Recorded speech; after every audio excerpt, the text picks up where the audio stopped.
Welcome students, last ভিডিওতে আমরা discuss করেছিলাম ল অফ কেমিক্যাল কম্বিনেশনস নিয়ে। এখানে আমরা ডিসকাস করব about the law of multiple proportion. তো লাস্ট ভিডিওতে আমরা কনজারভেশন অফ মাস দেখেছি, ডেফিনিট প্রপোর্শন দেখেছি। Now what is multiple proportion, আর এই লটা কেই বা দিয়েছিল? Let's check. প্রথম কথা, ল অফ মাল্টিপল প্রপোর্শন দিয়েছিল এই ভদ্রলোক, যার নাম ছিল জন ডাল্টন। কি বলেছিলেন ভদ্রলোক? একটু ভালো করে ডিটেলসে দেখব। বলছে, if two elements combine to form two or more two compounds, তাহলে masses of one of the elements that is combining with a fixed mass of other element, তার মানে রেশিও যেটা হবে সেটা সিম্পলেস্ট হোল নাম্বার রেশিও হবে। এই লটা অতটাও সিম্পল নয় যেরকম আমরা আগের লটাগুলো দেখেছিলাম, একটু ডিফারেন্ট। নাও এটা বোঝার জন্য আমরা কি করব, একটা এক্সাম্পলের হেল্প দেখা যাক। বলা হচ্ছে, ধরে নাও আমার কাছে হাইড্রোজেন আছে। এবার hydrogen combining with oxygen to produce what? আমরা জানি এটা থেকে দুটো জিনিস তৈরি হতে পারে। একটা হতে পারে H2O which is water, and the second one that is H2O2. Now H2O তে অক্সিজেন, এটার ওয়েট কত? that is 16। আর যদি বলে H2O2 which is called hydrogen peroxide, তার ওয়েট কত? সেখানে অক্সিজেনের ওয়েট কত? that is 32। এবার তোমাকে কিচ্ছু করতে হবে না, জাস্ট এই দুটোকে রেশিও করে নাও, 16 আর 32 কে। সো দেখবে এরা দুজনেই কিন্তু ফিক্সড মাস অফ হাইড্রোজেনের সঙ্গে রিঅ্যাক্ট করছে, মানে কম্বাইন করেছে। এখানে হাইড্রোজেনের ওয়েট কত? দিস ইজ 2 গ্রাম। এখানে হাইড্রোজেনের ওয়েট কত? দিস ইজ এগেইন 2 গ্রাম। তো দুটোই যদি ইউনিট মাস অফ হাইড্রোজেনের সঙ্গে কম্বাইন করে থাকে, তাহলে এদের যে রেশিওটা হবে that is 1:2, which is nothing but a simple whole number ratio. এইটা হচ্ছে আমাদের জন ডাল্টনের মাল্টিপল প্রপোর্শন ল। ওকে, নাও এটাকে আমরা আরেকটা এক্সাম্পল দিয়ে বোঝার চেষ্টা করব। দেখো, হাইড্রোজেন অক্সিজেন এরা দুজন মিলে দুটো কম্পাউন্ড তৈরি করেছে। কি কি কম্পাউন্ড তৈরি করেছে আমাদের বলেনি কোয়েশ্চেনে।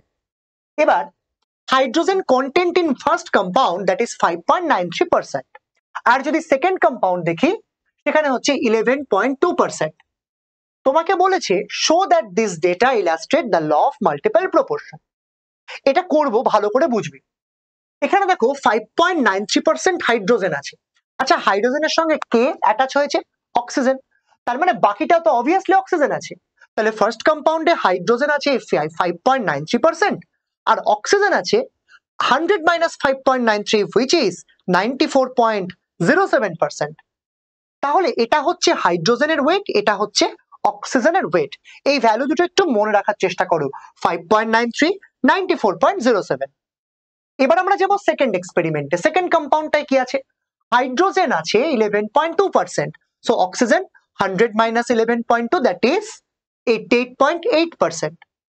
এবার ফার্স্ট কম্পাউন্ড যেটা আমরা দেখেছিলাম সেখানে হাইড্রোজেন আর অক্সিজেন যেটা রয়েছে না, আগে দেখতে হবে হাইড্রোজেনের মাসটা কত। এখানে দেখো হাইড্রোজেন আছে 11.2 আর আগেরটাতে ছিল 5.93, দুটো তো সেম নয়।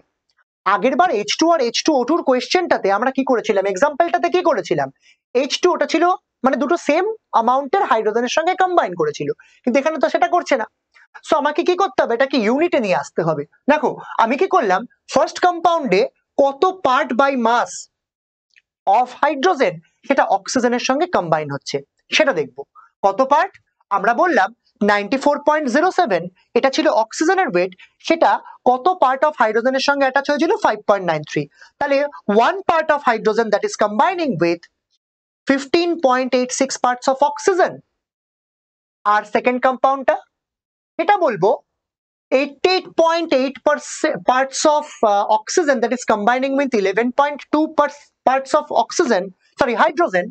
তাহলে 1 parts of hydrogen that is combining with, divide করে দেব, 7.9 parts of oxygen। ব্যাস পেয়ে গেলাম। এবার দুটোতেই আমরা যে অক্সিজেনের অ্যামাউন্ট পেয়েছি 7.9 আর আগেরটাতে পেয়েছিলাম 15.86, এই দুটো ভ্যালুই কিন্তু অক্সিজেনের অ্যামাউন্ট।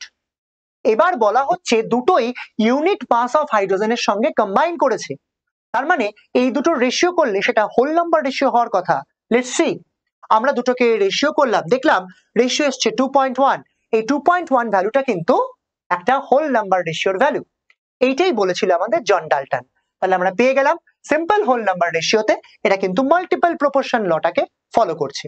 সো এরকম টাইপের কোয়েশ্চেন্স এখান থেকে আসে, কোয়েশ্চেন্স গুলো কিন্তু ঠিক এই মেথডেই সলভ করতে হবে। জাস্ট ইউনিট পার্টটাকে বের করে নেবে যে কতটা হাইড্রোজেনের জন্য কতটা অক্সিজেন লাগছে, তাহলে 1 পার্টস অফ হাইড্রোজেনের জন্য কতটা অক্সিজেন ওখানে কম্বাইন করেছে, দ্যাটস ইট। চলে এসো, এবার আমরা পড়বো গ্যাস ভলিউম ল। এই গ্যাস ভলিউম লটা একটু ভালো করে পড়তে হবে। কে দিয়েছিল? গে লুসাক বলে একজন সায়েন্টিস্ট। চলো লেটস ডিসকাস গে লুসাকের gas volume law. Gay Lussac কি বলেছিল? এটা শুধুমাত্র গ্যাসের জন্য অ্যাপ্লিকেবল, গ্যাসের জন্য। লটা একটু ভালো করে দেখবো। অ্যাকর্ডিং টু গ্যাস ভলিউম ল বলা হচ্ছে যখন গ্যাসগুলো কম্বাইন করে তাদের কেমিক্যাল রিঅ্যাকশনে পার্টিসিপেট করে টু প্রডিউস আনাদার গ্যাস, তখন তাদের যে রেশিও থাকে সেটা সেম টেম্পারেচার আর প্রেসারে, সেটাও একটা সিম্পল হোল নাম্বার রেশিও হয়। এই সিম্পল হোল নাম্বারের গল্পটা না বারবার করে আসছে, সিম্পল হোল নাম্বার রেশিও। দেখো সেই ল্যাভয়েশিয়ারের পরের থেকে মানে প্রাউস্টের থেকে শুনে আসছি ওই এক কথা, সিম্পল হোল নাম্বার রেশিও তারা কম্বাইন করছে। কারা? গ্যাসের মানে যে রিঅ্যাক্ট্যান্ট গ্যাসগুলো আছে তারা সিম্পল হোল নাম্বার রেশিওতে থাকবে, প্লাস যে প্রোডাক্টটা তৈরি হবে সেটাও থাকবে সিম্পল হোল নাম্বার রেশিওতে উইথ দ্য রিঅ্যাক্ট্যান্টস। সো বলা হচ্ছে ল কে দিয়েছে? ল দিয়েছে গে লুসাক বলে একজন সায়েন্টিস্ট। দেখা যাক ল এর গল্পটা কি, মানে আমরা যদি এক্সাম্পল ওরিয়েন্টেড ব্যাপারটাকে দেখি। 100 ml অফ হাইড্রোজেন সেটা যদি 50 ml অফ অক্সিজেনের সঙ্গে কম্বাইন করে তাহলে 100 ml অফ ওয়াটার ভেপার তৈরি করে। এটা একটা এক্সপেরিমেন্ট। এবার এখানে ভলিউমটাকে দেখা যাক আমাদের কিন্তু প্রত্যেকটা এমএল এ দেওয়া আছে মানে কিন্তু সেগুলো গ্যাসের ভলিউম। আচ্ছা, সো আমি বললাম hydrogen plus oxygen gives water. Hydrogen কত ভলিউম নিয়েছিল তুমি? 100 ml। অক্সিজেন কত ভলিউম নিয়েছিল? 50 ml। তাহলে ওয়াটার কত ভলিউম তৈরি হয়েছে? 100 ml। রেশিও করো, দেখো you will get the ratio H2 that is 1, মানে আমরা এখান থেকে পাচ্ছি 1। আচ্ছা দেখবে এটা আসছে 2 1 2 2:1:2, তার মানে কি 1:0.5:1 এরকম ভাবে ব্যাপারটা আছে। সো গল্পটা হচ্ছে হাইড্রোজেন সেটা 1 ভলিউম নিলাম, অক্সিজেন নিলাম, সরি আরেকটা হাইড্রোজেন নিলাম 1 ভলিউম, তাহলে দুটো হাইড্রোজেন মিলিয়ে হলো 2 ভলিউম। এটা কার সঙ্গে রিঅ্যাক্ট করেছে? অক্সিজেনের সঙ্গে। অক্সিজেন কত ভলিউম নিয়েছিলাম? 1 ভলিউম। তাহলে 1 volume plus 1 volume plus 1 volume of oxygen, that will produce 2 volumes of water vapour. এবার এমন কোনো কথা নেই যে লেফট হ্যান্ড সাইড মানে অ্যান্টন ল্যাভয়েশিয়ার কি বলেছিল এটার মাস ইজ ইকুয়াল টু এটার মাস, কিন্তু কখনো বলেনি এটার ভলিউম ইজ ইকুয়াল টু এটার ভলিউম। না, এটা হতে পারে না। তো বলা হচ্ছে এদের যে ভলিউম রেশিওটা সেটা always simple whole number ratio. রেশিওটা কত? রেশিওটা হচ্ছে 2:1। এটা হচ্ছে 2, এটা হচ্ছে 1। এই 2:1 রেশিও দেখো আমি আগের বারও লিখলাম 2:1 রেশিওতে কিন্তু এরা কম্বাইন করেছে আর ফর্ম করেছে এটা কম্পাউন্ড, এটা হচ্ছে প্রোডাক্ট, কিন্তু এরা রেশিওটা কম্বাইন করেছে কোন রেশিওতে? Simple whole number ratio. দুটো হাইড্রোজেন একটা অক্সিজেনের সঙ্গে রিঅ্যাক্ট করে 2 ভলিউমস অফ H2O তৈরি করেছে। এইটা হচ্ছে আমাদের ল গে লুসাকস গ্যাস ভলিউম ল। এই ছিল গ্যাস ভলিউম। ওকে, নাও ডাল্টনস অ্যাটমিক থিওরি। এই যে জন ডাল্টনকে দেখলাম, এই জন ডাল্টন একটা অ্যাটমিক থিওরি দিয়েছিল। থিওরিটা একটু বুঝবো। অ্যাটমিক স্ট্রাকচার যে চ্যাপ্টার আছে সেই স্ট্রাকচার অফ অ্যাটম, ওখানে কিন্তু এই ডাল্টন দিয়ে আমাদের গল্পটা শুরু হয়। তো ডাল্টন কি বলেছিল? ডাল্টন বলেছিল যে যে কোনো টাইপ অফ ম্যাটার সেটা ইনডিভিজিবল কিছু পার্টিকেল দিয়ে তৈরি যার নাম হচ্ছে অ্যাটম। এবারে অ্যাটমের নেচারটা কি? বলা হচ্ছে atom of a given element তাদের ফিজিক্যাল আর কেমিক্যাল প্রপার্টিজ সেম থাকে। মানে আমি যদি if I am talking about water, তাহলে ওয়াটারের if I am talking about iron, তাহলে আয়রনের প্রত্যেকটা অ্যাটম কিন্তু identical on the basis of their physical and chemical properties. Okay, now এবার অ্যাটমস অফ ডিফারেন্ট যে সমস্ত এলিমেন্টস গুলো আছে, আয়রন টু কপার, আয়রনের অ্যাটম একরকম, কপারের অ্যাটম আরেক রকম। ওকে, আচ্ছা থার্ড পয়েন্টে বলছে কম্পাউন্ড যেগুলো ফর্ম হয়, যত কম্পাউন্ডস ফর্ম হয় সেগুলো অ্যাটম দিয়ে ফর্ম হয়। তার মানে ডিফারেন্ট এলিমেন্টের অ্যাটম অ্যাড হয়ে আমাদের কম্পাউন্ডস গুলো তৈরি করছে। For example if I am talking about carbon dioxide, এখানে কার্বনের অ্যাটম আছে আর অক্সিজেনের অ্যাটম আছে। এই গল্পটা বলেছিল। আরেকটা গল্প বলেছিল যত কেমিক্যাল রিঅ্যাকশনস হয় this is nothing but the reorganisation of atoms. মানে আমার কাছে আগে কার্বন ছিল, অক্সিজেন ছিল, তার মানে অক্সিজেন অক্সিজেন অ্যাটমের সঙ্গে ছিল, যেটাকে ছেড়ে কম্পাউন্ডটাকে ব্রেক করে নতুন একটা কম্পাউন্ড ফর্ম করতে কার্বনের সঙ্গে বন্ড করেছে। সো এটা একটা নতুন কেমিক্যাল কম্পাউন্ড তৈরি হলো। কেমিক্যাল রিঅ্যাকশনে কি হলো, জাস্ট রিঅ্যারেঞ্জিং হলো, আর কিচ্ছু হয়নি। ওকে, তো এটা হচ্ছে গিয়ে মানে কি, আমার যেটা ছিল, যে কম্পাউন্ডটা ছিল আগে যে কম্পাউন্ড ছিল, সেই কম্পাউন্ড কিন্তু ব্রেকডাউন করে গেছে। তো বলা হচ্ছে এখানে কিন্তু কোন রকম অ্যাটম ব্রেক করে না, নষ্ট হয় না। এইটা ছিল আমাদের ফোর্থ পস্টুলেটস অফ জন ডাল্টন। জন ডাল্টনের এই জায়গাটা থেকে আমরা অ্যাটমিক মাস নিয়ে একটা ছোট্ট গল্প জানতে পারি। সেটা কি, অ্যাটমিক মাস মানে হচ্ছে অ্যাটমের মাস, তাই তো? অ্যাটমের মাস, আচ্ছা একটা অ্যাটমের মাস কত? ইনিশিয়ালি মনে করা হতো একটা হাইড্রোজেন অ্যাটম, সে তো সব থেকে ছোট, তাহলে ওর যে মাস সেটাই হচ্ছে একটা অ্যাটমের মাস। তার মানে আমরা যদি এই জিনিসটা ইউজ করি, এটা সবাই দেখেছে, এটাকে দাঁড়িপাল্লা বা ব্যালেন্স বলা হয়। এই ব্যালেন্সের উপরে আমি যদি চিনি ওয়েট করতে চাই, সুগার ওয়েট করতে চাই, আমরা তো এপাশে একটা weight, known amount of weight কে এদিকে বাদিকে চাপাই, ওটা দিয়ে আমরা এটাকে ব্যালেন্স করি, তাই তো? তবে আমরা বুঝতে পারি যে হ্যাঁ, এটা ইকুইভ্যালেন্ট টু দ্যাট, মানে 1 কেজির যে ওয়েটটা আছে that is equivalent to or sugar mole, যেটুকু আমি নিয়েছি কোয়ান্টিটিটা। তো অ্যাটমিক ওয়েটের জন্য এখানে আমরা একটা হাইড্রোজেন অ্যাটমকে প্লেস করব to know the particular weight of a particular atom. ধর আমি অক্সিজেন নিয়েছি, তার ওয়েটটা কত হবে সেটাকে আমরা বলছিলাম 16 কার রেসপেক্টে, হাইড্রোজেনের রেসপেক্টে।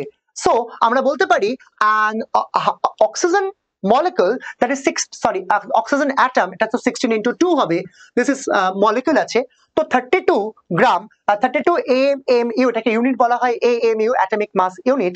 কি ব্যাপারটা বলা হচ্ছে, একটা oxygen molecule that is 32 times heavier than one hydrogen atom। এইটাই ছিল আমাদের অ্যাটমিক ওয়েটের বেসিক ফান্ডা। ওকে, নাও এবার বলা হচ্ছে কি, ধরো আমি এমন একটা কেস করলাম, কি কেস? কেসটা এটা যে হাইড্রোজেন অ্যাটমকে না বেসিস না ধরে, মানে হাইড্রোজেন অ্যাটমকে ওই বাটখারার জায়গাটা না রাখিয়ে, ওয়েটের জায়গাটা না রাখিয়ে, ওয়েং মেশিনে আমি ওয়েট করলাম কার্বন 12 আইসোটোপ দিয়ে। আচ্ছা কার্বন 12 মানে কি? কার্বনের অ্যাটমিক নাম্বার যেখানে 12 থাকে। ওকে, সো সেটা দিয়ে করলে আমাদের ডেফিনেশনটা কি হবে, যে কার্বন 12 আইসোটোপের 1/12 মাস, তার মানে কত হলো 12/12, দ্যাট ইজ 1। তো সেটার রেসপেক্টে আমরা অ্যাটমিক মাসকে এখন ডিটারমাইন করি। এটা কিন্তু মডার্ন টেকনোলজি, হাইড্রোজেন অ্যাটমকে আর কনসিডার করা হয় না। মোরওভার হাইড্রোজেন অ্যাটমকে এইটার বেসিসে, মানে কার্বন 12 আইসোটোপের 1/12 মাস নিয়ে হিসাব করে দেখা গেছে হাইড্রোজেনের মাসটা কত আসছে, সেটা দেখবো। নাও অ্যাটমিক মাসের ইউনিট কি, দ্যাট ইজ AMU, এটাকে আমরা অ্যাটমিক মাস ইউনিট এভাবে এক্সপ্রেস করি। এবার নতুন যে সমস্ত বইগুলো আছে সেখানে কিন্তু এটাকে ইউ দিয়ে রিপ্রেজেন্ট করা হয়, মানে ইউনিফাইড মাস। ওকে, সো 1 AMU মানে কত কেজি, 1.66 ইন্টু 10 টু দি পাওয়ার -24 গ্রাম। এটা হচ্ছে কি ওর, আমরা যদি গ্রামে কনভার্ট করতে চাই। আচ্ছা নাও আমি যদি হাইড্রোজেন অ্যাটমের ওয়েটটাকে চেক করে দেখো, আমি একটু আগেই বলেছিলাম হাইড্রোজেন অ্যাটম মানে কি, মানে হচ্ছে 1.008। তাহলে কি বোঝা গেল, যে হাইড্রোজেন অ্যাটম 1 AMU এর থেকে 1.008 টাইমস হেভি। ওকে ওকে, নাও এবার আমি হাইড্রোজেন অ্যাটমের মাস পেয়ে গেলাম AMU ইউনিটে, ওটাকে আমরা এটা দিয়ে মাল্টিপ্লাই করলে তো গ্রামেও পেতে পারি। বোঝা গেছে কেসটা? ওকে, চলো অ্যাভারেজ অ্যাটমিক মাস নিয়ে একটু লেকচার দেবো। অ্যাভারেজ অ্যাটমিক মাস কি জিনিস? অ্যাভারেজ অ্যাটমিক মাস মানে হচ্ছে, ধরো তুমি একটা পার্টিকুলার এলিমেন্ট নিয়ে কথা বলছো, এবার সেই এলিমেন্টটা তো অনেকগুলো আইসোটোপ থাকতে পারে বাজারে। যতগুলো আইসোটোপ আছে প্রত্যেকটা আইসোটোপের ওই যে পার্টিকুলার এলিমেন্টের যে স্যাম্পলটা তুমি আমাকে নিয়ে এসে দিয়েছো, তার মধ্যে প্রত্যেকটা আইসোটোপ থাকবে। এই প্রত্যেকটা আইসোটোপের মাসগুলোকে আলাদা আলাদা করে কনসিডার করে তাদের অ্যাভারেজ নিতে হবে। কি করে করব? বলবো average atomic mass that is equal to summation of all isotope masses into হয়ে যাবে percentage of abundance divided by 100। খুব সিম্পল একটা ইকুয়েশন। ওকে, এটা করে দেখাই তাহলে ভালো ব্যাপারটা ভালো করে বুঝতে পারবে। চলো, যেমন ধরো আমার কাছে একটা এক্সাম্পল আছে, এই এক্সাম্পলের মধ্যে আমরা আইসোটোপস গুলোকে নিয়েছি, তাদের রিলেটিভ অ্যাবান্ডেন্স নিয়েছি, আর অ্যাটমিক মাস গুলোকে দেখবো। তো বলা হচ্ছে আইসোটোপ হচ্ছে কার্বন 12 আইসোটোপ। এই কার্বন 12 কতটা আছে, একটা পার্টিকুলার কার্বন স্যাম্পলে কার্বন 12 আছে 98.892, আর যদি বলি অ্যাটমিক মাস কত 12, আচ্ছা যদি বলি কার্বন 13 ওই পার্টিকুলার স্যাম্পেলেই আছে, কতটা আছে দেখো 1.108। হ্যাঁ অবভিয়াসলি আমি যে স্যাম্পেল গুলো কালেক্ট করব সেই স্যাম্পেলের মধ্যে মেজরিটি তো একটা আইসোটোপই থাকবে, বাকিগুলো অল্প অল্প করে থাকবে। এই C13টা কত 1.108, এটার যদি অ্যাটমিক মাস দেখে দ্যাট ইজ 13.00335। আর যদি বলি আরেকটা আইসোটোপ আছে দ্যাট ইজ কার্বন 14, সেটা আছে 2 × 10⁻10 মানে ভীষণই কম। সো এটার অ্যাটমিক মাস কত এটা, এবারে তিনটা অ্যাটমিক মাসকে আমরা এভাবে ক্যালকুলেট করব, কি করব বলবো 98.892। এটা কোন আইসোটোপের কথা বলা হচ্ছে, যার অ্যাটমিক মাস হচ্ছে 12, তাহলে এটা ইনটু 12 নিলাম, এটা ইনটু 13.00 নিলাম, আর এটা ইনটু 14.00 নিলাম। এই তিনটাকে অ্যাড করলাম, ডিভাইড করলাম 100 দিয়ে। সো আমার অ্যান্সার কত বেরোবে 12.011 AMU বা অনলি ইউ, ইউনিফাইড মাস। তো এই ছিল আমাদের রিলেটিভ অ্যাবান্ডেন্স দিয়ে অ্যাভারেজ অ্যাটমিক মাস ডিটারমিনেশনের প্রসেস। ওকে, নেক্সট ভিডিওতে আমরা ডিসকাস করব অ্যাবাউট মোল কনসেপ্ট। আজকের এই ভিডিওতে আমরা ডিসকাস করেছি about law of chemical combinations, যার মধ্যে অনেকগুলো ল ছিল, ঠিক আছে, যেটার মধ্যে আমরা পড়েছিলাম একদম প্রথমে পড়েছিলাম অ্যান্টন লাভয়েশিয়ার, যার ল এর নাম ছিল law of conservation of mass. তারপরে পড়েছি ল অফ ডেফিনিট প্রপোর্শন, তারপরে law of multiple proportion, and the last one that is Gay Lussac's gas volume law. তো মোল কনসেপ্ট নিয়ে ফিরে আসছি নেক্সট ভিডিওতে। Thank you. হ্যালো স্টুডেন্টস, কেমন লাগছে আমাদের ভিডিও? কমেন্ট সেকশনে অবশ্যই জানাও। আমাদের ফেসবুক পেজ আর ইউটিউব চ্যানেলকে ফলো আর সাবস্ক্রাইব করতে ভুলো না কিন্তু, লিংক ডেসক্রিপশন বক্সের নিচে দেওয়া আছে। এছাড়া তোমরা যদি ক্লাস 11-12 এর board exam or entrance or NEET এক্সামের প্রিপারেশন অনলাইনে আমাদের সঙ্গে জয়েন করতে চাও, তাহলে অবশ্যই ভিজিট করো আমাদের ওয়েবসাইট dreamsonlineclass.in। এছাড়া গুগল প্লে স্টোর বা অ্যাপল অ্যাপ স্টোর থেকে ড্রিমস অনলাইন ক্লাস এই অ্যাপটা তোমরা ডাউনলোড করে সেখান থেকে রেজিস্টারও করতে পারো। দেখা হচ্ছে নেক্সট ভিডিওতে। Thank you.